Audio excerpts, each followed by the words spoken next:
서울의 한 전철역 앞 연돈 볼카츠 가맹점을 찾았습니다.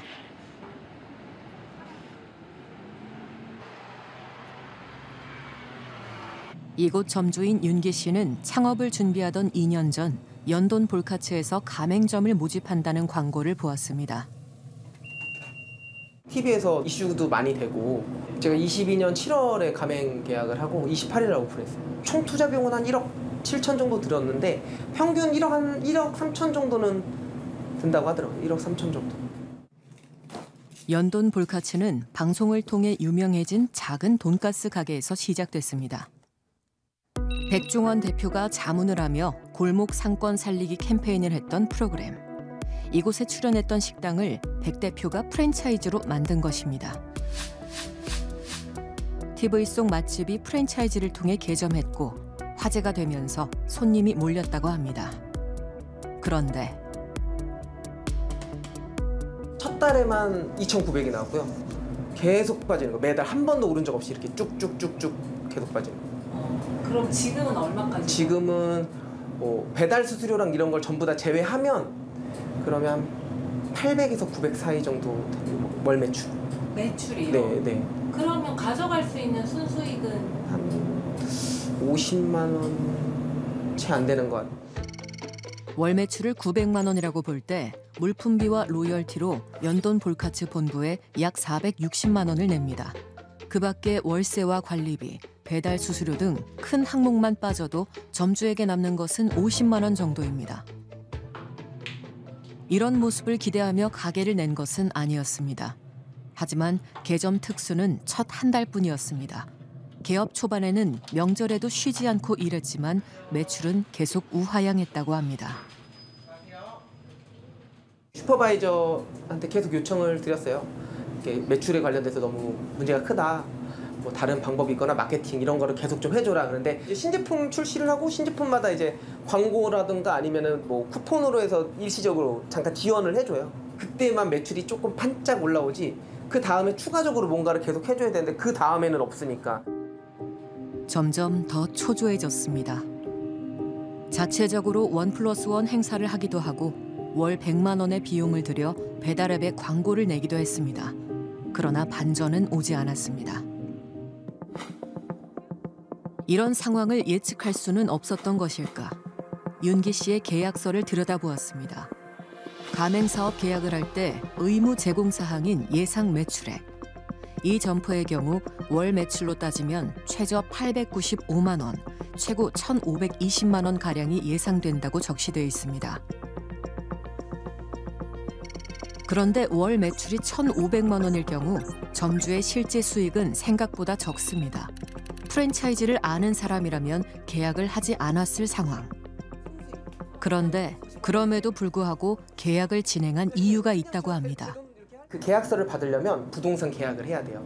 부동산 계약을 해야지, 그러니까 가계약금이라도 걸어놔야지 이제 이렇게 계약서가 이제 오고 가고 이렇게 되거든요. 그러면 그때 임대차 계약을 먼저 해버리면 그때부터는 되돌릴 수가 거의 없죠. 예. 그래서 제가 여기 오셔서 제가 여기 계약서 받아보고 해서 그 창업 담당자한테 물어봤어요. 내가 받았던 예상 매출 산정서는 너무 매출이 낮은데 본인이 말씀하기엔 이렇게 되지 않았냐라고 했을 때 지금 매출이 이렇게 나오니까 이거는 좀 무시하셔도 돼요. 다른 매장은 다 이렇게 팔고 있어요. 라는 식으로 이렇게 얘기를 하게 돼서 진행을 하게 된 거죠. 실제로 가맹점 모집 당시 더본코리아 홈페이지를 보면 일매출을 최고 465만 원까지 광고하고 있고 본사 담당자의 말도 남아 있습니다. 평균적으로 저희가 한 3천만 원에서 3,300만 원 정도를 보고 있어요. 배달 매출 제외입니다. 네, 배달 매출 제외하고 3천은 그냥 홀 매출만 한 3천에서 3,300만 원 정도를 하고 있고 제가 보통 영업적으로 설명을 드릴 때는 3천만 원으로 해요. 저희가 수익률이 그래서 3천만 원 기준으로 했을 때 임대료 300만 원 그리고 인건비 점주님 하고 해서 한 500에서 600만 원 정도 잡으면 보통 600만 원 정도 남습니다. 같은 시기에 연돈 볼카츠 가맹점을 시작한 또 다른 점주. 그의 상황도 비슷합니다. 개점 직후에는 장밋빛 기대도 했지만 호기심으로 찾아왔던 손님들이 재구매를 하지는 않았다고 합니다. 저희들 같은 경우는 한 달 정도 유지가 된 것 같아요. 오픈빨로 3,000원 나왔다가 바로 다음 달에 뭐 2,000 바로 떨어졌죠. 지금은 이제 얼마죠? 많이 나와야 700 정도. 그럼 순이익은 얼마나? 마이너스가 계속 나고 있는 상태고. 해당 지점의 매출 추이입니다. 개점 둘째 달부터 바로 하락이 시작되어 6개월 만에 700만 원대까지 내려갔습니다. 다른 지점들도 살펴보았습니다. 최고 매출의 액수는 조금씩 다르지만 그래프의 형태가 거의 같습니다. 개점 직후 특수를 보인 뒤 지속적으로 하락하는 모양새입니다. 현재 시점까지의 평균 매출을 봐도 최고 1,800만 원대에서 최저 1,000만 원대, 본사 직원이 얘기했던 3,000만 원대를 회복한 매장은 없습니다. 입지가 좋고 매장이 넓기 때문에 매출이 더 잘 나올 거라는 말도 들었다는 점주. 저희는 한 달에 뭐 3,500 정도라는 얘기는 들었어요. 최하로 잡았을 때. 초기에는 배달을 안 하더라도 3,500 정도는 찍을 수 있겠다 이렇게 얘기를 해주셨죠. 그건 누가 말한 거예요? 그때 개발하시는 담당 본사 직원분이. 이처럼 계약서와 다른 예상 매출액을 언급하는 것에 문제는 없을까? 가장 궁금한 게 매출액 아니겠습니까? 근데 그걸 알 길이 없으니까 그럼 본사한테 이제 물어봐야 되겠죠. 근데 본사는 이제 가능하면은 좀 부풀려서 얘기를 하고 싶을 거고 그래야 이제 혹하게 만들 어떤 그런 이제 목적이 될 수 있는 그런 잘못된 거란 말입니다. 그렇기 때문에 서면을 중심으로 이야기를 제공을 해야 됩니다. 또 서면보다도 더 이게 좀 뻥 튀겨서 이렇게 구두로 이렇게 한다 그러면 그럴 경우에는 만약에 그런 어떤 뭐 증거가 있다 그러면은 아마 공정거래위원회에서 살펴볼 수가 있겠죠. 그 프랜차이즈에는 허위 과장된 정보 제공 금지라는 게 있습니다. 가맹사업법은 그 위반 시에 그 형벌도 그다음에 징역도 부과하고 있는데, 근데 여기서 제공한 허위 과장된 정보 제공 금지는 매출액을 보장해 주는 것뿐만이 아니고 이 정도 매출이 나온다고 제시하는 거, 객관적 근거 없이 제시하는 행위 자체를 하지 말라는 겁니다. 가맹사업법에 따르면 사실과 다른 정보나 부풀린 정보를 제공하는 것이 금지돼 있습니다.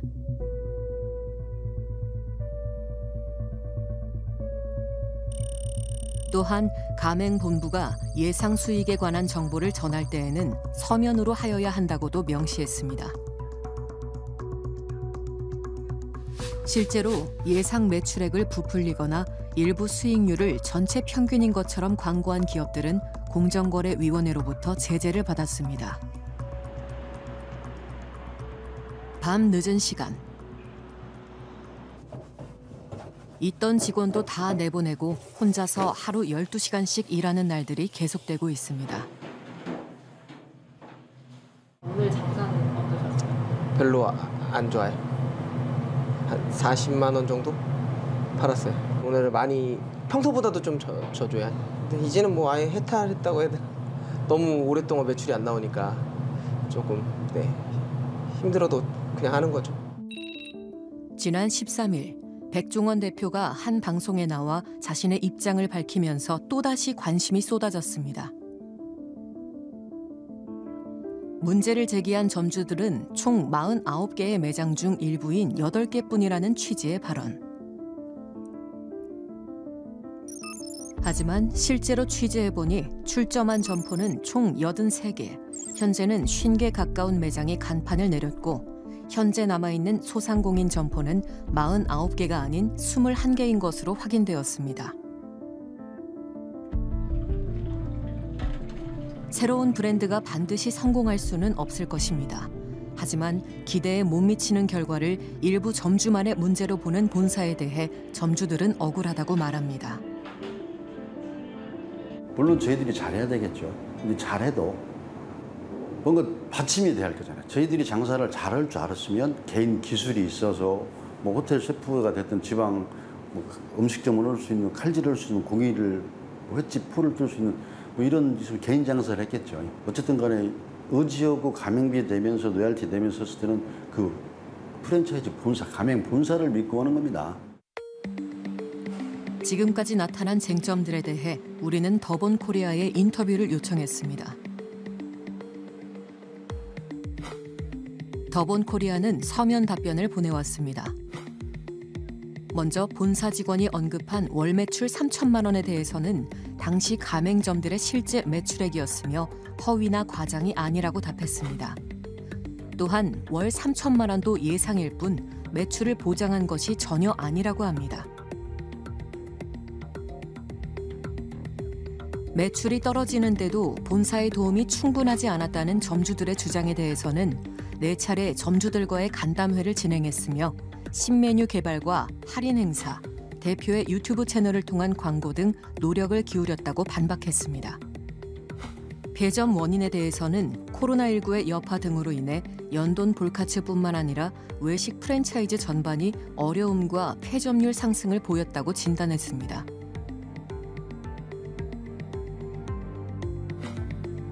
본인들이 노력을 하지 않고 매출이 낮다고 주장하는 것은 업계에서 이해할 수 없다는 것이라는 입장도 분명히 했습니다.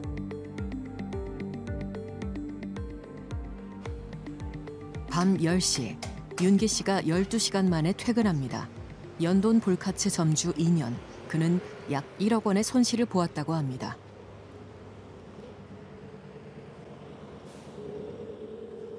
그러니까 처음에 매출이 떨어질 때에 본사에서 무조건 자기네들 책임질 수 있다, 기다려봐라 라고 그렇게 점주들을 이렇게 얘기했거든요. 그 얘기가 제일 억울하죠, 사실. 기다렸는데 결국에 저희한테 남는 건 빚밖에 없으니까. 우리 가맹 점주들을 놓고 이제 그런 뭐 사업의 실험 대상으로 해서는 안 되지 않습니까? 그러니까 정말로 신중하게 될 만한 사업들을 해서 한번 그 브랜드를 만들었으면은 그 브랜드가 잘대로 집중해서 관리를 하고 거기에 참여하고 있는 가맹점주들이 손해를 보지 않도록 하는 그런 노력들이 필요한데 이분들이 폐업하고 또 문을 닫고 하면은 손해가 엄청나게 많잖아요. 그러니까 폐업이 되지 않도록 정말 가맹본부가 1차적으로 노력을 많이 했다.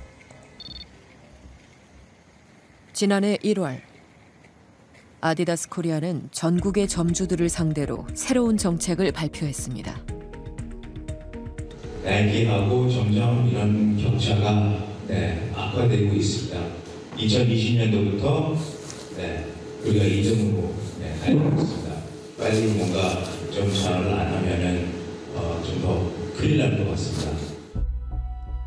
이른바 퓨처 파트너 정책이라는 이름으로 107개 소매업체들을 평가해 대폭 구조 조정하겠다는 것.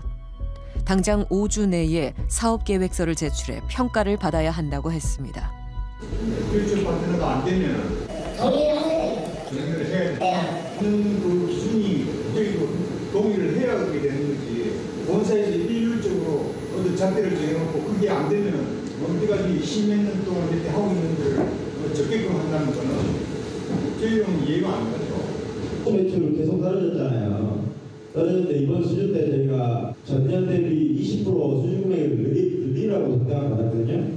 저희한테는 밀어내기 식으로 하면서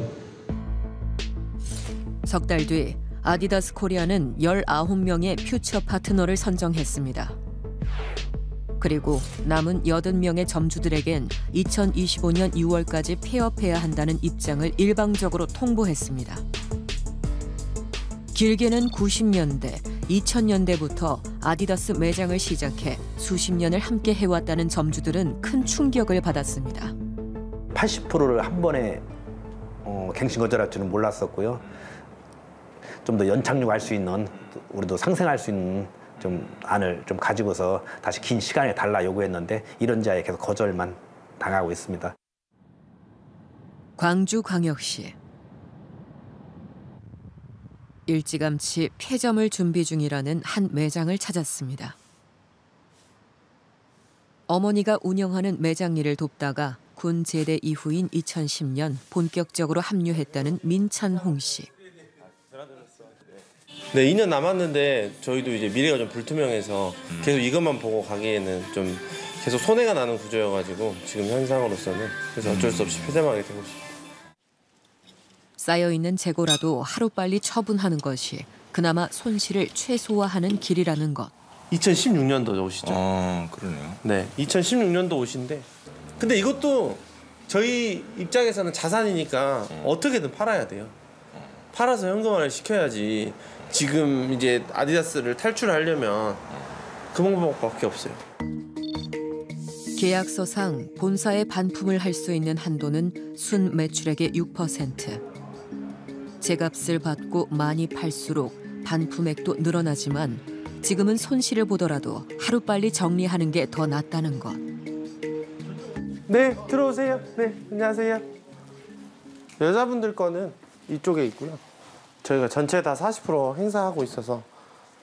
엊그제 여기 2만 원짜리 있던데 그건 없네. 다 떨어졌네.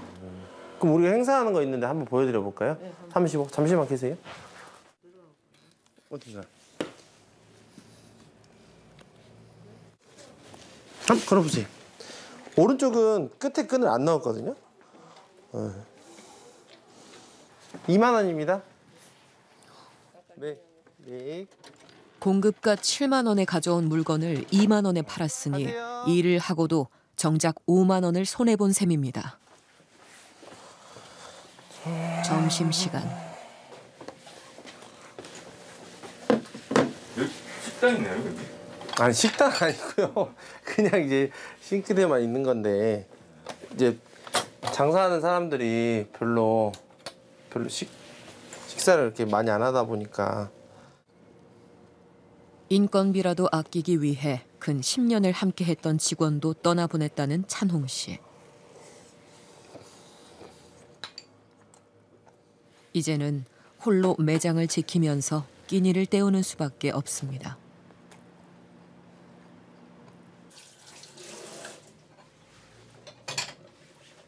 나갈 수가 없어요. 혼자 근무하는 날이 많아서 나갈 수가 없고 그냥 간단하게 먹고 가는 거죠. 지금은 퇴직한 아버지도 합류해 일을 돕고 있습니다. 이날은 인근 본점에서 2월 재고로 남아있던 제품들을 들고 온 길. 그 2세 경영하라 해서 멀쩡하게 잘 다녀야 아들까지 데리고 와서 하다 보니까 뭐 잘 될 줄 알았는데 사실은 이제 하다 보니까 지금 안 되잖아요. 그래서 이제 뭐 계약 해지하고 한다 해서 천불 날 일이죠. 이게 말도 안 되는 얘기죠. 낙동강 오리아등이 아니라 이거 엉망진창이 되는 거죠. 찬홍 씨는 아디다스 매장을 여러 개 운영하고 있었습니다. 그 이유는 무엇일까? 그 18년도까지 다점포 전략이라고 해서 그 매장 점포를 늘리려고 했었어요. 아디다스에서. 그래서 이제 그 인근 지역 점주에게 우선권을 부여하다 보니 아무래도 사장님께서 안 하시면 다른 점주님이 하실 수밖에 없다. 그런 논리 때문에 아무래도 이제 그렇게 하게 될 수밖에 없었죠. 아디다스 코리아의 정책에 맞춰 한때 광주 북구에서만 반경 2.1km 내 매장 5곳을 운영했다는 찬홍 씨. 적자가 커지면서 하나씩 문을 닫다 보니 본점 한 곳만 남게 됐단 겁니다. 원래는 여기에 재고가 가득 차 있었어요. 한 15억에서 20억 정도 항상 매장에 소비자가 기준으로 있었죠. 여기 있는 선반이 다 비워진다 해도 그간 투자한 돈을 회수하기는커녕 당장 빚부터 갚아야 할 상황입니다.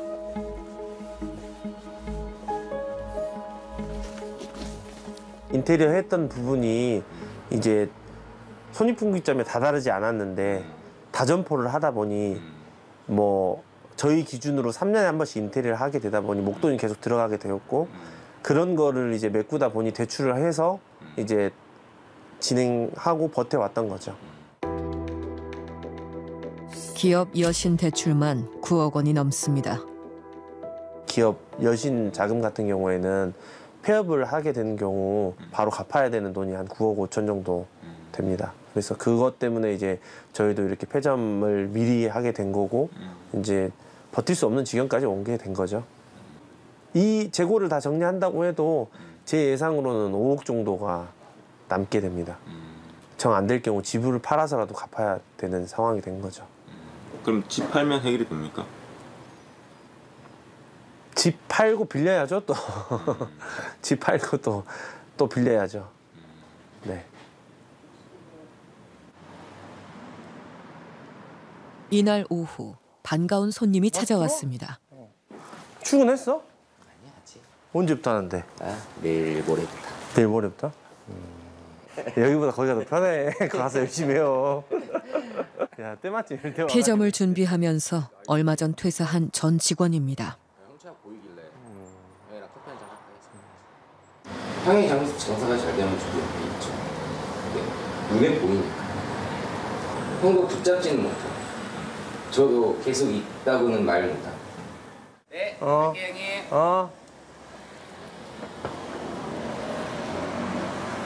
가. 퓨처 파트너가 되지 못한 아디다스 개인 점주 매장의 직원들 상당수가 이미 일자리를 잃었거나 잃게 될 예정입니다. 동반 성장, 상생과 같은 말들이 이젠 공허한 울림으로 들린다는 찬홍 씨. 이렇게 본사에서 말도 안 되는 정책을 펼치고 점주들을 힘들게 했을 때 그대로 고스란히 당해야 한다는 게 정말로 안타깝고 화가 많이 나죠. 하지만 아디다스 코리아 측은 강요나 강압 없이 모두 상호 합의하에 진행된 것이라고 밝혀왔습니다.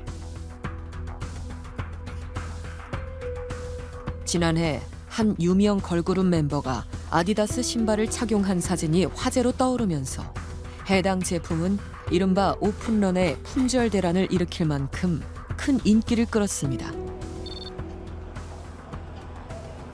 강남에 위치한 직영 매장 아디다스 브랜드 센터. 10대 한 후반 애들이 좋아하는 거 어떤 거예요? 지금 펴신 거 제일 좋아요. 이거? 네, 맞아요. 트레이드마크인 삼선 스니커즈. 그 중에서도 베스트셀러라 명시된 몇몇 제품군이 눈에 띕니다.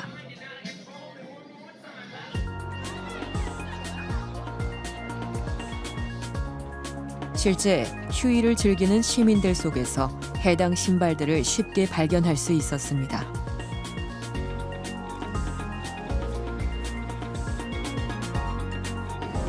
디자인보다 일단 유행이어서 먼저 샀고요. 사고 나니까 예뻐서 신고 있어요. 이 신발이 지금 아디다스라는 어플에서 1위인 신발이에요. 라는 여기 최근에 인기가 많은 신발이라고 해서. 그러면 이 신발은 어디서 구입하신 거예요? 여기 여의도 IFC 몰 안에서. 구입 경로를 묻자 직영점이나 온라인에서 샀다는 응답이 대부분이었습니다.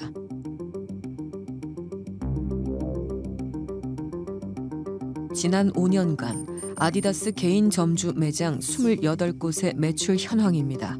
온라인 매출 비중이 지난해부턴 0%. 이전엔 온라인 주문이 들어오면 배송지와 가까운 매장이 제품을 발송하고 매출을 올렸지만 아디다스 코리아가 직영 시스템으로 바꾼 겁니다. 22년부터는 독점적으로 하겠다 해서 저희한테 가져가서 매출의 한 15에서 20%를 또 본사가 가져갔고, 그러면서 매출에 코로나 때문에 타격을 입은 데다가 엎친 데 겹친 경우 더 타격을 입으면서 수익이 날 수 없는 구조가 작년부터 발생을 했었습니다. 점주들은 비슷한 시기 또 다른 변화가 생겼다고 주장합니다. 이렇게 오리지널 제품들이 이렇게 나오죠. 네네. 예. 이런 거 예. 근데 여기 있습니까 그게? 없습니다. 예전에 다 줬었어요. 그럼 언제부터 안 주기 시작한 겁니까? 이제 온라인 판매가 가져가면서부터입니다. 전주 시내에서도 가장 번화가 상권에 위치한 이 매장. 뭐 찾아요? 매장에 안 들어와요. 예. 매장에 안 들어와요. 보세요. 혹시 그거 있나요? 그거는 매장에 안 들어와요. 그러면 요 매장에 일반 매장에 아예 안 들어와요. 손님들이 와도 정작 해당 제품이 없어 돌려보내거나 하루 수십 통씩 걸려오는 전화 문의에 없다고 응대하는 일에 지쳐간다는 점주들. 이 공급자를 저희가 어떻게 이길 수 있는 방법은 없잖아요. 그러니까 공급자와 경쟁을 하니까 들 수가 없는 거예요. 그리고 그 공급자가 공급 자체를 차단시켜 버리니까 뭐 어떻게 저희가 손 쓸 도리가 없는 거죠. 우리가 수익이 날 수 있는 구조 속에서 떠나갈 수 있게 해달라 했었는데 그럼에도 불구하고 본사는 인기 제품을 아예 그때부터 더 공급을 안 하기 시작하고 더 저희가 이제 고사되는 쪽으로 지금 진행이 된 겁니다. 그래서 좀 그게 아쉽습니다. 아디다스 코리아는 인기 상품을 직영과 온라인몰에서만 판 것은 아니며 수요가 급증해 배분에 어려움이 있다고 답해왔습니다. 또한 온라인몰은 아디다스가 구축한 것으로 온라인 주문량이 크게 증가해 자체 배송으로 시스템을 변경한 것이라고 했습니다. 각종 브랜드 아울렛들이 모여있기로 유명한 경기도 남양주.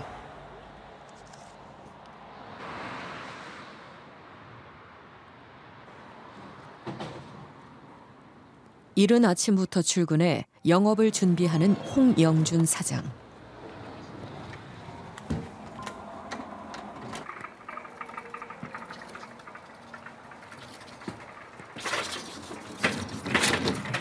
요즘 같은 물가에 10,000원짜리 가방이라니 최저가라고 할 법합니다. 사장님, 여기는 다 국내 최저가인가요? 도전입니다. 네? 최저가 도전. 바깥엔 아웃도어 브랜드 간판을 달고 있지만 매장 안쪽 한켠에 진열된 것은 낯익은 제품들. 한때 국민 운동복이라 할 만큼 유행했던 삼선 트레이닝복입니다. 매장이 다 종료돼서 재고를 이제 저희가 팔 데가 없잖아요. 네, 그래서 이 매장의 반을 아디다스로 지금 팔고 있는 거죠. 아디다스가 대형마트에 진출한 2008년부터 15년간 그가 열고 닫은 매장만 35곳. 국세청 신고 기준 한 해 148억 원의 매출을 올린 적도 있었습니다. 코로나 터지기 전에는 거의 100억씩 샀어요. 100억씩 샀어요. 100억씩 살 때는 파트너라고 정말 칭송을 했습니다.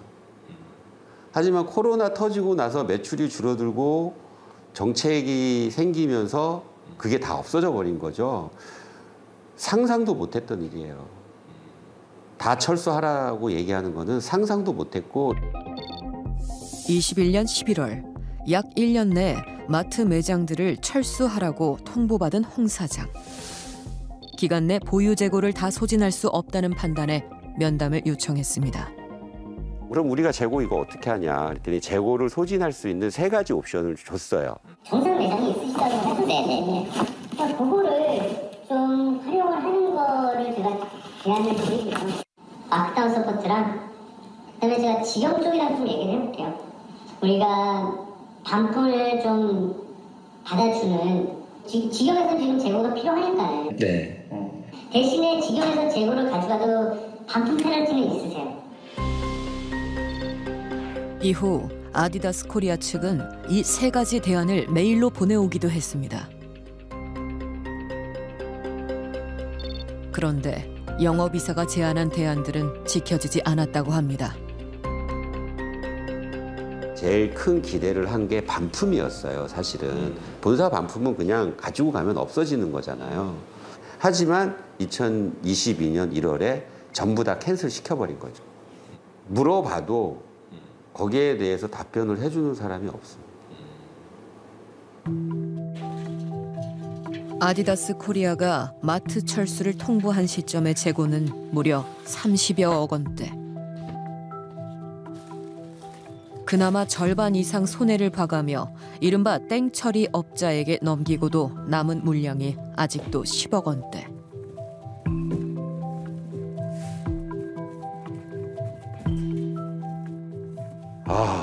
답답하죠. 이거는 진짜 어떻게 해결 방법이 없어요. 연매출 100억 원대의 업체가 코로나로 인한 매출 부진에 연이은 매장 철수가 겹쳐 오히려 적자만 누적된 상황. 그 스스로 사업이 안 돼서 폐업을 하거나 사업을 철수하는 게 아니라 회사의 방침에 의해서 나의 매장을 철수를 해야 되는 상황인데 그 재고에 대한 어떤 논의나 구제책을 안 해주고 그냥 철수하라고 하는 거는 사실 뭐 자본의 한계가 있는 대리점 입장에서는 사형 선고죠. 9년째 이 자리에서 영업을 하고 있는 아리따운 가맹점. 5억 원을 투자해 개점한 매장이었습니다. 처음 3년간은 직원까지 두고 정말 신나게 장사했다고 합니다. 혹시 회원가입 되어 있으신가요? 안 되어 있으시고요. 감사합니다. 안녕히 가세요. 처음에 매장을 시작했을 때는 이 회사 정말 대단한 회사다. 손님들이 엄청나게 많았었거든요. 이 작은 매장에 조그만 5,000원짜리 이제 행사를 하면 같은 동시간에 한 6, 70명 학생들이 와서 물건을 사고 그랬었어요. 그때는 서로가 같은 방향이었고 본사 영업팀 담당들과 저는 거의 뭐 파트너처럼 일을 했었죠. 그런데 지금은 판매할 상품조차 부족합니다. 여기 진열장 같은 경우도 원래 다 예전에는 판매를 하던 제품들로 진열이 되어 있었는데 지금 이 2개의 매대에서도 이 제품 하나 빼고는 나머지는 다 이미지예요. 그냥 다 비어있는 잔이죠. 줄을 서서 사가던 인기 상품들이 하나둘씩 단종되더니 진열대가 점점 더 비어갔습니다. 물건을 달라고 본사에 요청했지만 이걸로 진열대를 채우라며 빈 상자를 보내왔다고 합니다. 이걸 전시해 놓으라고 본사에서 지침이 왔어요? 네, 이렇게 진열을 하라고 하고 계속 영업팀에서는 사진 찍어서 보내달라고 하고 팔 제품이 없으니까 본사에서 이미지를 제공해줬어요. 화장품 가게인데 비비도 없고 팩트도 없고 향수도 없고 속눈썹도 없고 네일도 없고 3년 동안 가맹점이 580개 이상 폐점했어요. 지금 직원을 다 떠나보내고 아내랑 같이 운영을 하면서 매장 월세 그리고 전기값 이 정도만 들고 있는 거의 폐점을 해도 상관이 없을 정도로 그렇게 아예 전락돼 버렸죠. 어려움이 시작된 것은 2019년 본사가 온라인 판매를 강화하면서부터입니다. 본사는 이곳에서 가맹점이 세일을 할 때보다도 낮은 가격에 상시 판매를 했습니다. 어느 날부터 갑자기 온라인 대세다라는 표현을 쓰기 시작하면서 저희 행사하던 제품들이 일제히 종료가 되고 중단시켜버리고 가맹점에는 많은 날들을 정상가에 팔게 만들어 놓고 본인들은 정작 온라인에서 매일같이 할인 판매를 하면서 가맹점이 싸워야 할 상대가 본사가 돼버린 형국. 매출은 곤두박질 쳤고 점주들은 본사인 아모레퍼시픽을 찾아갔습니다. 이듬해 결국 아모레퍼시픽 서경배 회장이 국정감사 자리에 불려나갔습니다. 상생을 해치고 가맹사업법을 위반했는지에 대해 질문이 쏟아졌습니다. 아모레퍼시픽의 제품들을 기존의 가맹점 채널 외에 온라인으로 또 드럭스토어라는 이름의 양판점으로 이렇게 다양한 채널을 통해서 파신단 말이에요. 그런데 이것은 가맹사업법의 법의 취지, 법의 정신에도 정면으로 위배가 되는 것이고 그 지적해 주신 내용들에 대해서는 면밀히 검토를 해 나가겠습니다. 가맹점주는 저희 회사의 아주 점주님들은 중요한 파트너입니다. 그래서 최근에 그 가맹점과 모두 그 상생 협약을 체결을 했습니다. 그리고 가맹점주들이 원하고 있고 하는 방식으로 지금 가맹점의 전용 상품들을 계속적으로 확대해 나가고 있습니다. 하지만 그 후에도 단종은 계속되었습니다. 3년간 68%에 달하는 제품이 사라졌습니다. 더 기막힌 건 단종된 제품이 경쟁사 매장에 등장한 것이었습니다. 매장에서는 잘 나가고 잘 팔던 물건들이 갑자기 단종이 됐거든요. 도대체 이 제품들은 왜 단종이 됐냐 항의를 했었지만 이유가 제대로 명분이 없었고 어느 날 지나가다 우연히 봤는데 에서 그 제품이 팔고 있더라고요. 황당했죠. 전국 곳곳에서 비슷한 일이 벌어지고 있다고 합니다.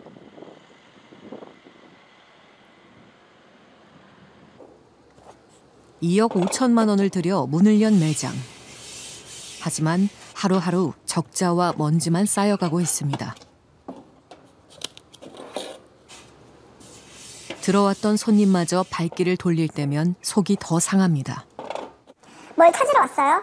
그러면은 고객님 죄송한데 저희는 그 제품이 단종됐다라고 말씀을 드려요. 고객이 먼저 얘기를 해요. 병원에 있던데 라고 먼저 말씀을 하시는 거야. 우리는 안 주고 우리한테는 단종시켜버리고 물건을 해주고 그리고 신제품을 또 만들어줬어요.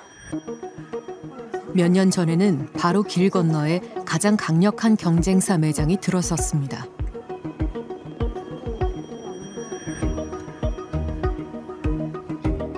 아모레퍼시픽의 가맹점인 아리따움에서는 당연히 타사 제품을 판매할 수 없습니다. 하지만 아모레퍼시픽은 가장 대표적인 경쟁사 매장에 같은 상품을 그것도 할인해서 납품합니다. 기획이 너무 많은 거예요. 기획이 많다 보니까 우리는 오히려 그 제품에 샘플 하나도 안 주는데 저기는 샘플을 껴서 기획을 만들어버리면서 할인까지 쳐버리니까 그게 저희한테는 아무래도 마이너스가 굉장히 큰 거죠. 경쟁사 매장에 직접 가서 확인해 보았습니다. 아모레퍼시픽 제품을 모아놓은 진열대. 현재 아리따움에서도 판매되고 있는 화장품 하나를 구매해 보았습니다.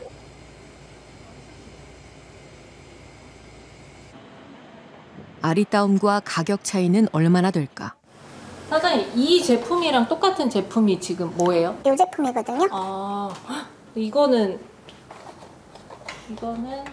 경쟁사 매장에서는 70ml 용량의 본품 외에도 3개의 견본품을 증정하고 있습니다. 그에 비해 아리따움은 본품 하나뿐. 그런데도 가격은 경쟁사 매장이 더 쌉니다. 동일한 상품이 타사에서 더 좋은 조건에 팔리고 있는 현실.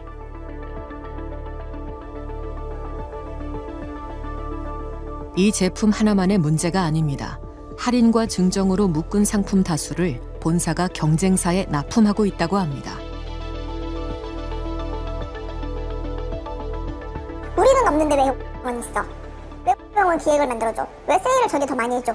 본사에서 시키는 대로 리뉴얼 하라고 해서 했고 근데 돌아오는 거는 천대 같은 느낌. 어찌 보면은 이제 어디가 가맹점인지 알 수 없을 정도로 굉장히 많은 집중을 하고 있죠. 가맹점을 운영하고 싶은 마음이 전혀 없다고 보고 있죠. 매장들이 줄어들게 되면 얼마 남지 않겠죠. 그때는 뭐 가맹점을 종료하겠다 선언해도 남아있는 매장이 얼마 없으니까 비용도 많이 들지 않을 거고요. 2019년 1,300개에 달했던 매장은 현재 380개 정도만이 남았습니다. 그야말로 줄피업. 본사가 나서서 가맹점을 고사시키고 있다는 울분이 터져나옵니다. 몇 번이고 그만하고 싶었는데 그래도 설마 이렇게 큰 회사에서 우리를 이렇게 완전 저버릴까? 간절히 바라는 거. 간절히 바라는 거? 똑같은 얘기 계속 반복인 것 같아요. 장사할 수 있게 물건 좀 주세요. 우리도 샘플 좀 주세요. 지난달 초 아모레퍼시픽 본사 앞. 전국의 아리따운 가맹주들이 다시 본사 앞에 섰습니다. 상생을 약속했던 아모레퍼시픽. 그러나 가맹점이 줄어들어 가맹사업을 접기가 더 수월해지기를 기다리는 것 아닌가. 생계가 걸린 점주들은 따져 물었습니다. 점주들이 가장 바라는 것은 정상적인 제품 공급이라고도 했습니다. 제가 알기로도 더 이상 단적으로 말씀드리면 안에 아리따움이 차려진 거나 마찬가지입니다. 우리 고객들이 그리고 갈 수밖에 없지 않겠습니까? 가격도 틀리고 기획도 틀립니다. 기획 구성도 틀립니다. 맞습니까? 회사의 단종으로 매장이 텅텅 비었다 공정거래위원회에 신고했더니 회사가 빈 깡으로 빈 상자로 채우라고 빈 깡으로 보내주었습니다. 맞습니까? 맞습니다. 국민 여러분, 아모레퍼시픽의 불공정 갑질로부터 아리따움을 도와주세요. 도와주세요. 도와주세요. 도와주세요. 점주들의 주장에 대해 아모레퍼시픽은 어떤 입장일까? 제가 비교 쇼핑을 이제 해봤을 때 너무 유리해요, 경쟁사가. 회사에서는 이라는 채널이 있고 아리따움이라는 채널이 그 외에 여러 채널들이 있는데 전 채널에서 사실 이제 판매라든지 이런 게 잘 돼야 저희 회사 입장에서는 이익이 나고 가맹점주분들도 이제 본인들의 이익이 나는 거잖아요. 단종에 대해서는 실적이 저조한 제품에 대한 조치였으며 상생의 방법을 찾겠다고 했습니다. 그런데 그 PD님 말씀 주신 것처럼 가맹점주분들이 느끼기에는 간극이 있을 수 있다고 생각해요. 그래서 그런 부분들은 이제 저희가 의지가 있으니까 잘 상생을 하고자 하는 의지가 있고 그 부분은 변하지 않을 거기 때문에 내부적으로도 다시 한번 점검을 하겠습니다. 아모레퍼시픽은 2020년에 이어 다시 한번 상생을 약속했습니다. 이틀 전에도 가맹점주들을 직접 만나 고충을 경청하고 있다고 알려왔습니다. 점주들이 생업을 이어갈 수 있도록 어떤 대책을 내놓을지 추정 60분도 지켜보겠습니다. 제빵기사 성은 씨는 3년째 파리바게트에서 일하고 있습니다. 빵 만드는 게 좋았던 성은 씨에겐 꿈의 직장이었던 회사. 그런데 얼마 전 출근을 앞둔 새벽에 성은 씨는 몸의 이상을 느꼈습니다. 전날 밤부터 미열이 올랐던지라 관리자에게 연락했지만 그냥 출근하라는 지시가 내려졌습니다. 열이 149도까지 올라서 사람이 너무 열이 많이 나면 이제 해롱해롱거리고 이제 힘든 거 있죠. 코로나19가 아닐까 걱정했지만 대신할 사람이 없었다는 것. 그 상태에서 계속 일을 하는데 도저히 너무 힘들어서 주인님께 한 번 더 전화를 했죠. 아 진짜 너무 힘들다. 그때도 똑같은 말로 이제 사람 이제 찾고 있다. 기다려라. 너무 힘들면 저 힘들면 일 다 끝내고 이제 조퇴를 해라. 몸을 가누는 것조차 힘들어지면서 바닥에 쓰러지기를 수차례. 결국 퇴근을 1시간 앞두고 병원으로 향했습니다. 뒤늦게 매장에 온 관리자는 자가 검진 키트만 두고 갔다고 합니다. 검사 결과는 코로나19 양성이었습니다. 그제서야 일주일을 쉴 수 있었다는 성은 씨. 그런데 성은 씨와 비슷한 경험을 한 제빵기사는 한둘이 아니었습니다. 고열 증세나 확진 가능성이 있어도 그대로 근무하거나 출근해야만 했다는 겁니다. 심지어 자가검진 결과 양성이 나왔는데도 계속 근무하도록 요구받았다는 제보도 있었습니다. 제빵기사들은 대부분 SPC 계열 PB 파트너스 소속입니다. 여러분, SPC 그룹이라고 아십니까? 파리바게트, 던킨 도너츠, SPC 삼립 등 유명 식품업체 브랜드들을 거느린 제빵업계의 삼성이라고도 불리는 곳입니다. 그런데 최근 이 SPC 그룹의 여러 계열사들을 둘러싼 잡음이 끊이지 않고 있습니다. 협력사 시절부터 파리바게트에서 일해온 제빵기사 미영 씨. 그런데 육아휴직에 들어간 지 2달 만에 회사로부터 뜻밖의 연락을 받았다고 합니다. 제조장님이 전화 오셔가지고 민노 가입돼 있냐고 그러면서 저 어떻게 탈퇴 안 되냐 부탁한다 이렇게 말하고 복직하실 거죠? 이렇게 저한테 물어봤어요. 복직까지는 10개월 이상 남아있는 휴직자에게 노동조합을 탈퇴하라고 부탁했다는 것. 전화를 한 제조장은 탈퇴서를 대신 써서 제출했다고 합니다. 노조와 무관한 사측의 간부가 대필까지 해가면서 탈퇴를 시키는 이유가 궁금했지만 물어보지는 못했다고 합니다. 그치 윗사람이니까 무섭죠. 제조장이 진급 이런 거에도 그런 게 있으니까 안 좋게 보일까 봐. 애 키우다 갑자기 연락 오니까 그냥 가슴이 쿵쿵대고 복직할 수 있겠지 그냥 이 생각도 들고. 김진성 씨는 더 황당한 일을 겪었습니다. 그 보통 월급 명세서를 보면은 노조 회비 칸이 있어요. 금액이 안 적혀 있고 그냥 빈 칸으로 되어 있더라고요. 이상하다 싶어가지고. 자신도 모르는 사이 노조에서 탈퇴돼 있었다는 겁니다. 탈퇴서를 제출한 이는 과거 진성 씨의 중간 관리자였습니다. 지인이 먼저 민주노총을 탈퇴하고 한국노총으로 갔는데 저도 그냥 당연히 탈퇴를 할 줄 알고 자기가 탈퇴서를 미리 작성을 해놓고 그걸 제출까지 했다고 하더라고요. 그 실수로 뭐 제출을 했다고는 하는데 그게 실수일 리가 없잖아요. 관리자가 노조 탈퇴를 압박한 정황은 이뿐만이 아니었습니다. 야, 너 왜 노조 탈퇴했어? 야, 멍청하고 다른 노조는 솔직히 진급 못해. 회사에서 안 뽑아. 근데 왜 나한테 상의도 없이 잘 드러났다가 그걸 또 넘어갔어?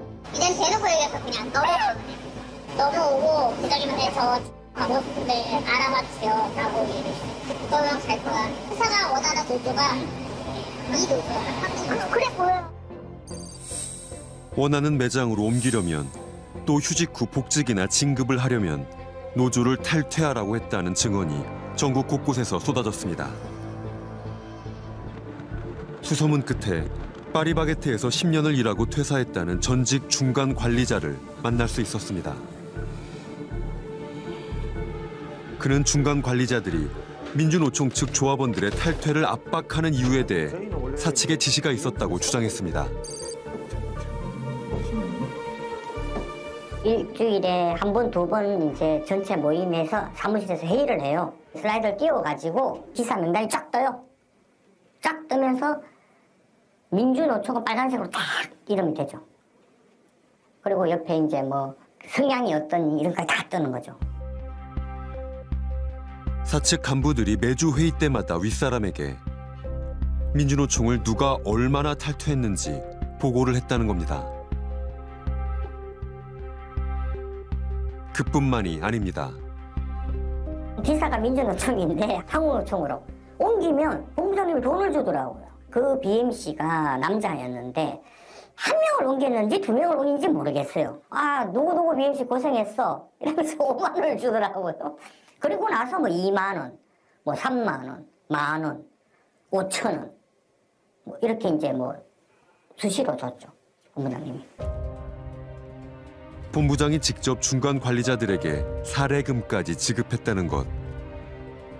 민주노총을 탈퇴시킨 인원수에 따라 현금으로 지급됐다고 했습니다. 돈 5만 원, 10,000원, 5,000원 받으려고 찾아가는 게 아니라 그만큼 압박이 들어오니까 그 돈 때문에 누가 그거 가겠습니까? 그 압박 때문에 그나마 좀 안 따이려고 칭찬받으려고 한 명 있다나 가려고 하는 거죠, 다들. 탈퇴하지 않고 민주노총 측에 남은 일부 조합원들은 실제 승진에서 불이익을 받았다고 주장합니다. 근무 태도나 뭐 받아들이는 습득의 뭐 정도 뭐 이런 몇 가지 항목들이 있어요. 근데 그게 제가 다 D라고 돼 있더라고요, D. 품질과 위생 등 정량평가에서는 높은 점수를 받았지만 정성평가에서는 모든 항목에서 D를 받은 겁니다. 소속 노조와 승진 사이에 무슨 관계가 있다는 것일까? 최근 승진한 홍지연 씨의 경험담입니다. 저 같은 경우에는 신청을 올려놓고도 몇 개월 동안이나 그 승인이 안 났었어요.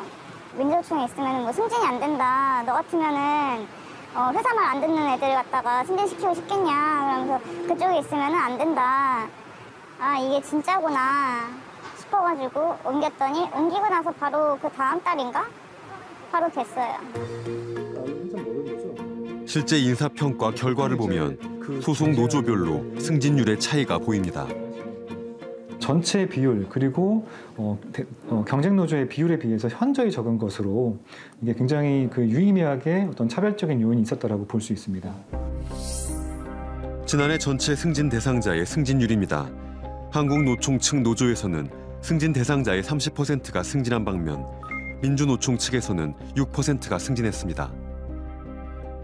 양대 노총 소속 그룹 간의 어떤 별다른 차이가 없음에도 불구하고 특정 노조에는 승진의 우대를 주고 특정 노조라는 이유만으로 승진이 상당히 누락되는 그 차이가 단순히 설명이 되지 않은 현저한 차이를 났다는 점에서 부당노동에 해당한다라는 판정이 있었습니다. 민주노총 측은 진급차별과 노조 탈퇴 종용 등에 대해 노동위원회에 진정을 제기했습니다. 이에 대해 노동위원회는 소속 노조에 따른 차별이 인정된다는 판단을 내렸습니다.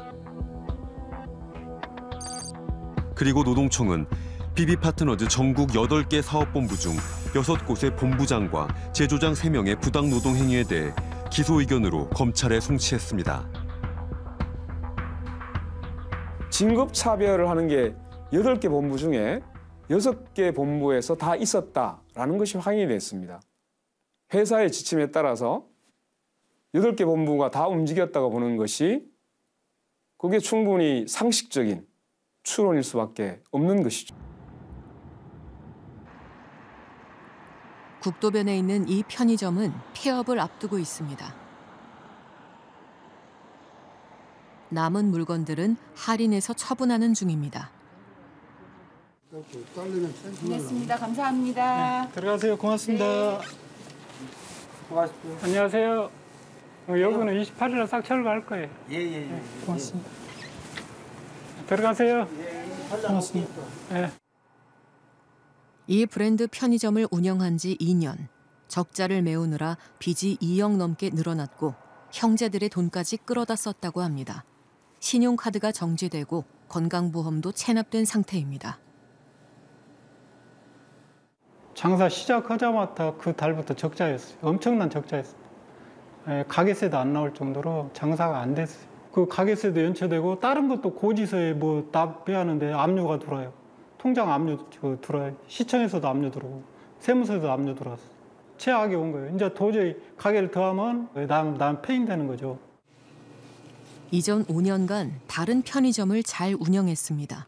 그런데 계약 연장 시점이 다가오자 3개의 브랜드가 찾아와 경쟁적으로 더 나은 조건을 제시했다고 합니다.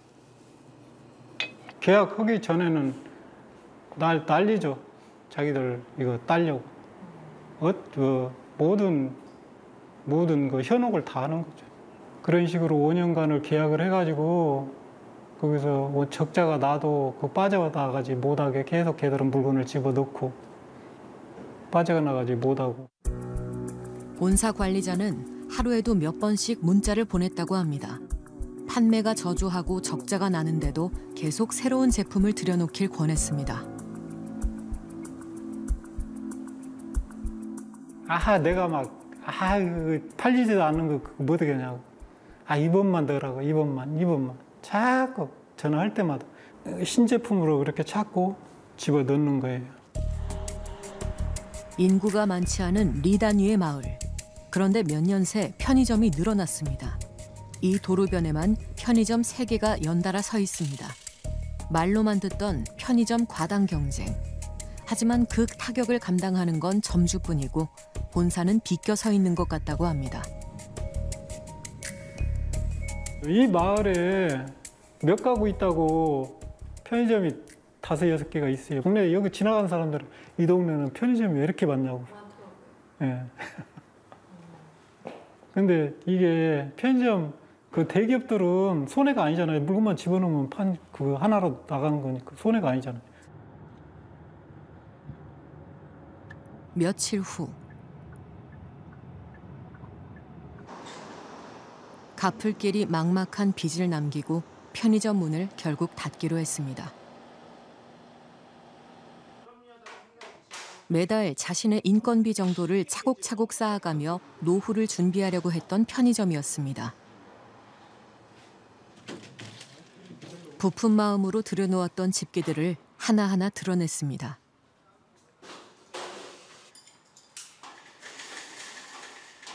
이거 본사에서는 이거 껌 하나 뭐 빨대 하나 두른까지 나한테 다 팔아먹었잖아요. 모든 걸 여기서 쓰는 건 내가 본사에서 사거든요. 이거. 근데 내가 이거 치울 때는 전부 내가 모든 비용을 부담한 거죠. 폐업을 하기까지도 힘들었지만 막상 다 떠나보내는 건 역시 쉽지 않은 일입니다.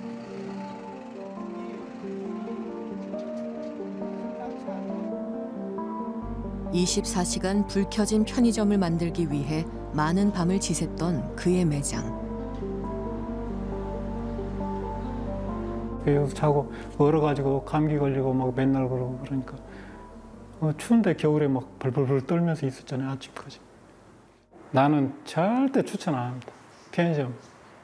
편의점은 안 돼요. 인구 950명당 편의점 1개. 편의점의 종주국인 일본을 제치고 편의점 밀집도가 가장 높은 나라가 된 한국. 2021년 5만 개를 돌파한 이후에도 한 해 수천 개씩 늘어나고 있습니다. 그 배경에는 새 점포가 생길 때마다 수익이 발생하는 구조가 있습니다. 가맹점주가 들어오실 때 가맹비, 라이센스비, 그다음에 뭐 인테리어비, 그런 등등 여기에서 나오는 수입과 수익이 있는 거고, 차액 가맹금이라고 해서 가맹 사업자분들이 사업을 하는데, 사업을 하는데 필요한 물품을 제공해 주는 데다가 마진을 덧붙여서 들어오는 수익이 가맹 본부의 수익의 상당 부분을 차지하는 거로 저는 이해하고 있습니다. 이렇게 차액 가맹금 이런 방식이 되게 되면은 일단 점포 수를 좀 많이 하는 게 좀 본부가 유리할 수 있습니다. 왜냐하면 일단 공급을 많이 할 수가 있죠. 공급을 많이 하게 되면은 남는 게 많다. 다른 지역, 다른 브랜드 편의점을 찾아가 보았습니다.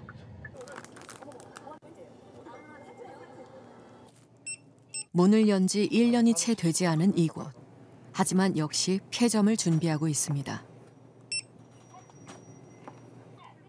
출점 전 안내받았던 매출은 나오지 않고 매달 적자가 났다고 합니다. 택배를 원래는 하려고 했었어요. 근데 하다가 이제 아는 분이 편의점 괜찮다 해가지고 점포를 좀 찾아달라고 얘기를 해서 찾은 데가 여기인데 뭐 이렇게 됐죠. 30대 젊은 점주 동현 씨. 애초에 높은 매출을 바란 것도 아니었습니다. 역시 편의점을 하고 있는 아내와 둘이 합쳐 월 400~500만 원의 수익을 목표로 했습니다. 그 정도면 열심히 아이 키우며 살아볼 수 있겠다고 생각했다고 합니다. 하지만 주변의 경쟁점이 계속 늘어났습니다. 처음에 여기를 오픈할 때 제가 5천만 원을 대출을 받고 들어왔어요. 매출은 완전 바닥이고 저는 어쨌든 생활을 해야 되고 애기도 키워야 되니까 매달 이제 200, 300씩 마이너스가 계속 나면서 여기 오픈하고 대출이 한 8,500 늘어났어요. 그럼 이렇게 매출이 안 나올 때 본사에서는 좀 어떻게 도움을 주나요? 도움을 받아본 적이 없어가지고 없어요. 지원이 진짜 아예 없어요.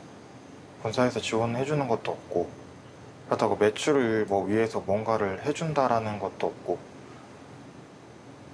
SC도 항상 와서 하는 얘기가 자기가 맡은 점포가 너무 많다 보니까 하나하나 신경을 쓸 수가 없다고 얘기를 하더라고요. 근데 저희 입장에서는 어쨌든 저랑 소통할 수 있는 사람은 SC밖에 없는 상황인데 폐점에 대한 정확한 정보도 얻기 어려웠다고 합니다. 알아보니 폐점 비용, 즉 위약금이 있다고 했습니다. 남은 물건들도 다 팔지 못하면 떠안아야 하는 상황이었습니다. 위약금이 5천만 원이 넘게 들어간다고 하더라고요. 지금 상황이. 산정된 게 5,200 정도고 저도 이거를 어떻게든 정리를 해야 되는 상황이잖아요. 그래서 이제 매장에 지금도 13시간, 14시간 붙어있는 상황이에요. 물건 하나라도 더 정리하는 것이 절박한 지금. 아이도 부모님께 맡겨놓고 편의점에만 매달려 있습니다. 자고 나면 편의점이 생겨나는 시대. 점주만 손해인 것 같다는 젊은 가장. 애초에 손해를 볼 수 없게 구조가 되어 있어요. 그러니까 일단 보증보험부터 가입이 되어 있고 그다음에 위약금도 따로 나오고 그러다 보니까 얘네는 저희가 손해를 억대를 봐도 얘는 억대는 그냥 다 가져가는 구조니까 손해를 볼 수가 없고 애초에 물건을 저희가 판매를 해도 어쨌든 배분율대로 가져가는 구조잖아요.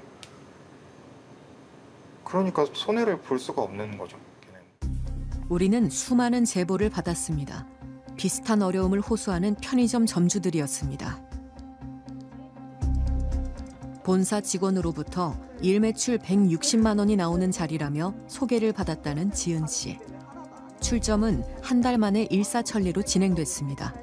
공식적인 예상 매출 산정서는 계약 당일이 되어서야 받아보았다고 합니다. 저희 예상 매출 산정서는 법적으로 계약 당일날 보여줘도 괜찮거든요.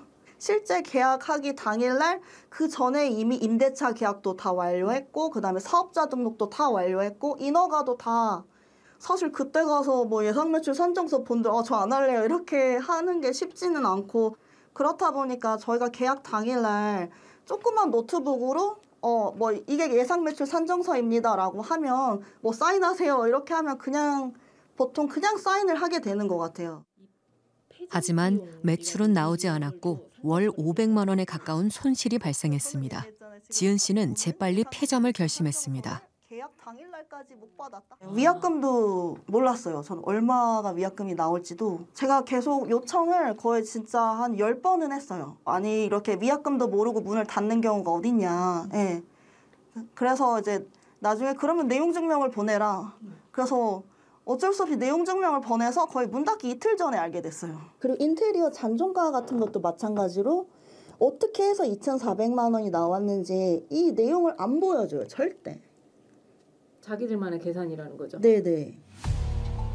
공개된 정보가 적어 본사에 비해 점주는 모든 점에서 불리할 수밖에 없다고 합니다. 근데 이 편의점 운영해보니까 가장 부당하게 느껴지는 점은 뭐예요? 저희가 어려울 때 도와주지 않는다는 거. 그 다음에 처음에 오픈할 때는 본사가 이것저것 다 같이 도와주잖아요. 예, 뭐 인허가 하러 구청에 갈 때도 같이 따라가서 이렇게 하세요 이렇게 하고 따라다니면서 모든 걸 다 해주고 근데 막상 저희가 이제 못하겠다 너무 지금 손해가 크다 이렇게 했을 때는 그래 뭐 네가 알아서 해 뭐 재고도 네가 알아서 처리해 너 4개월밖에 운영 안 했어 우리 하나도 못 해줘. 만약에 내가 정말 사랑하는 가족이 나 편의점 할게라고 하면 저는 도시락 싸들고 말릴 거예요. 너무 힘들어요.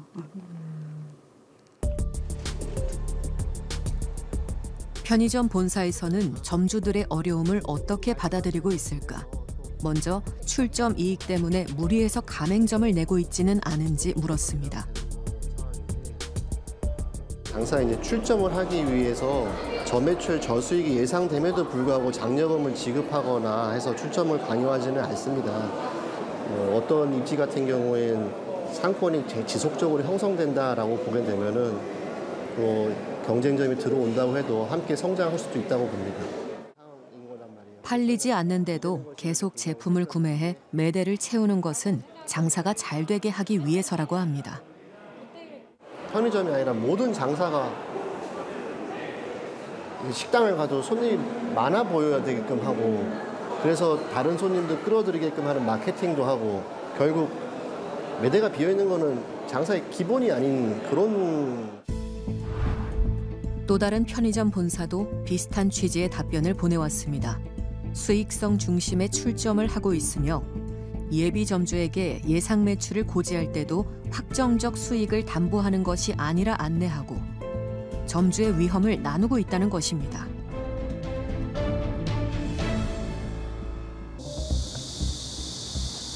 (29년차) 직장인 조상혁 씨.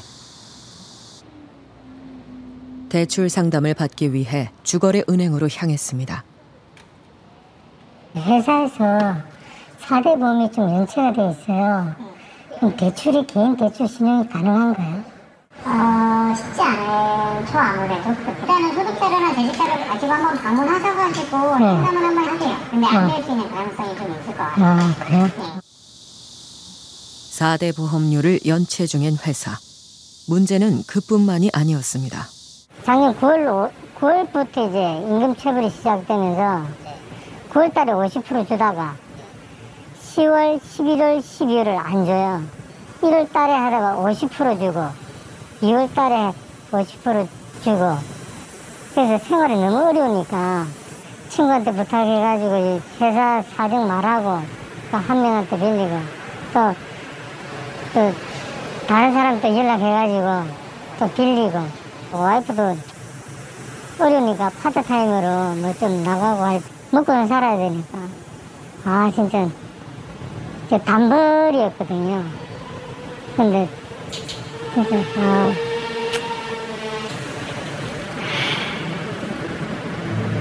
미안하죠. 이제는 가족들 볼 면목도 없다는 상혁 씨.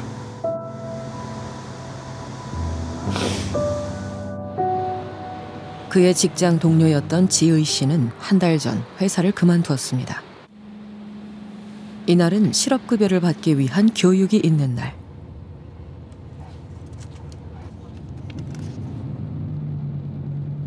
근 30년 가까이 맨날 아침에 일어나면 무조건 출근하는 곳이 있었는데 갑자기 없으니까. 실업급여로 받을 수 있는 금액은 한 달에 약 180만 원. 지금 살고 있는 집은 전세자금 대출 3억 원을 받아 마련한 집입니다. 실업급여로 이자를 갚고 나면 남는 것이 없습니다. 작년에 이제 딱 이사를 왔는데 저희가 6월에 이사를 왔는데 회사가 이제 그 이후부터 임금 체불이 딱 된 거예요. 그러니까 매월 왜냐하면 돌아오는 그 비용이 대출 금액이 거의 180만 원이니까 그거 더하기 집 이제 관리비, 휴대폰 비용, 그다음에 개인 자동차 보험료부터 일반 보험료부터 이런 비용들이 그냥 숨만 쉬어도 나가는 비용이 있거든요. 3인분 3컵 이렇게 해가지고 2달치 임금을 더 주겠다며 희망퇴직을 받은 회사는 체불 임금도 퇴직금도 주지 않고 있습니다. 나날이 적자가 쌓여가는 가계부를 생각하면 마음 불편한 일상. 눈높이를 잔뜩 낮춰 재취업에 도전 중이지만 그마저도 쉽진 않습니다. 체불 임금이랑 퇴직금을 제가 다 받았으면 지금 제가 알아보는 이런 구직 활동이 아닌 다른 거를 선택할 수 있었겠죠. 제가 기초자금이 들어가잖아요. 근데 돈 한 푼도 없이 할 수 있는 건 없기 때문에. 네. 50을 바라보는 나이, 인생 후반기의 여정도 위태롭기만 합니다. 회사에 다녔던 30년간 이런 위기가 닥칠 줄은 꿈에도 몰랐다는 지의 씨. 그런 큰 회사에서 임금을 안 줘? 제 친구들도 그렇고 다 그 얘기를 하는 거예요. 무슨 3명, 4명 일하는 사업장도 아닌데 이게 있을 수가 없다고 생각하는 거. 다들 얘기를 하면 믿지를 않는 거예요. 50% 이상 물량을 늘렸지만 그래도 1993년 지의 씨는 이른바 탱크주의를 선언하며 삼성, LG와 경쟁했던 대우전자에 입사했습니다. 대우그룹의 몰락 이후 부침의 세월을 겪던 회사는 지난 2018년 대유위니아그룹에 인수됐고 지금은 위니아전자로 간판을 바꿔 달았습니다.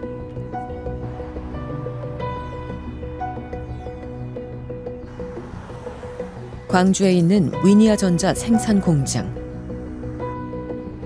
지난해 말부터 생산 라인 대부분이 가동을 중단했습니다.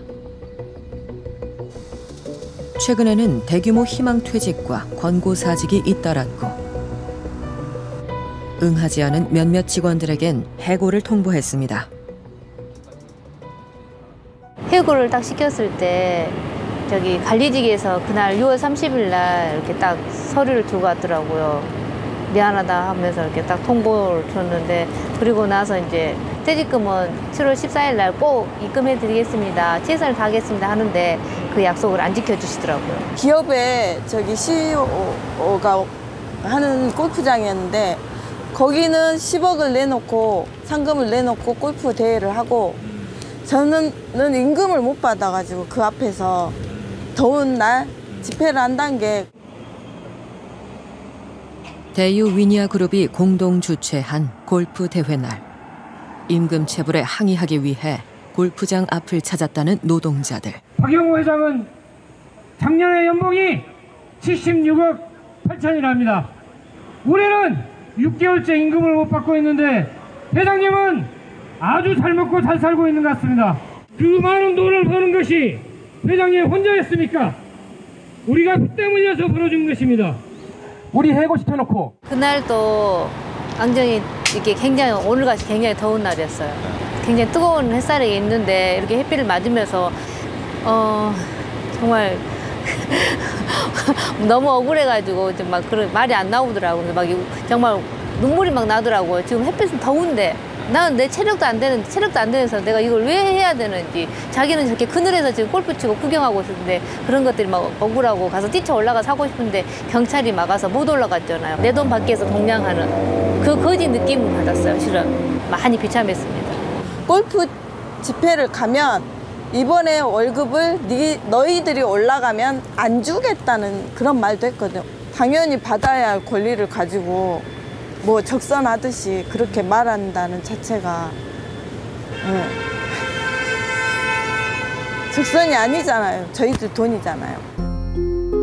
재직자의 급여는 물론 퇴직자나 해고자의 퇴직금도 받지 못한 지 수개월. 3월부터 10차례 넘게 집회를 이어오고 있습니다.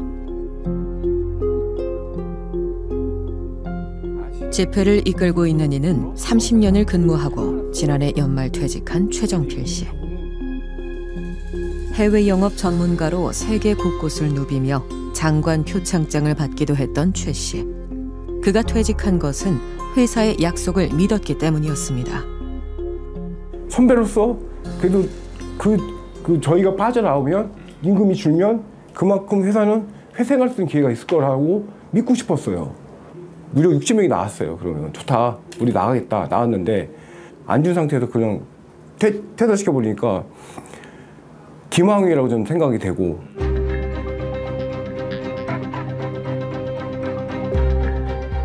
이에 대해 사측은 현재 이란의 기업에게 받아야 할 미수채권 236억 원이 있고 이 돈이 예기치 못하게 묶이면서 계획이 틀어졌다고 해명했습니다.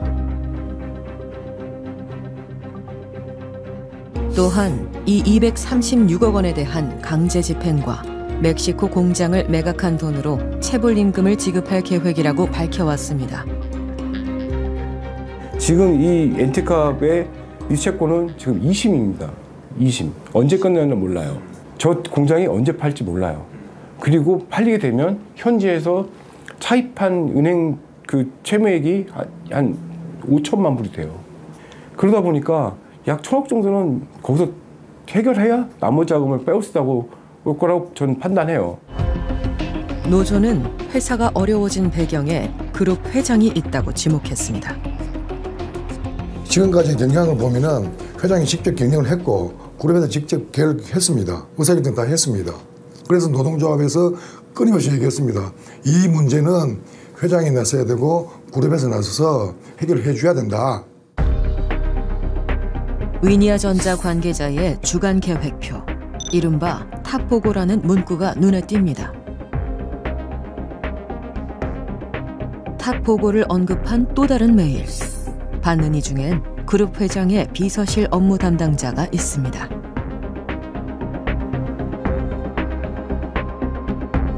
탑은 결국 이제 회장님이에요. 회장님 때문에 보고한 거예요, 그게. 완전 그냥 본인이 모든 걸 굵직굵직한 뭐 큰 거부터 아주 요렇게 저 로고 바꾸는 거 하나, 칼라, 아주 요런 것까지 다 관여했어요. 사측은 회장이 주요한 경영사항을 보고받고 자문을 해왔으며 이를 바탕으로 각사의 경영 전략을 모색하는 것이 대한민국 그룹의 전형적인 모습이라고 밝혀왔습니다.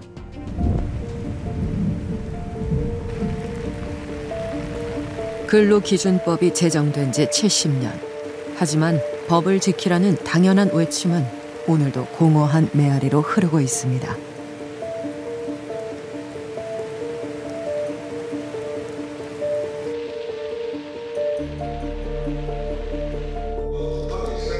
위니아전자가 휴업에 들어간 지 한 달째인 지난 16일. 위니아전자의 전 현직 노동자들이 국회를 찾았습니다. 그 회장이 도대체 어떤 생각인지 모르겠어요.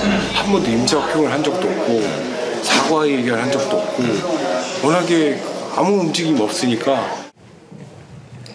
임금체불 사태를 대중에게 알리고 해결을 촉구하기 위한 자리.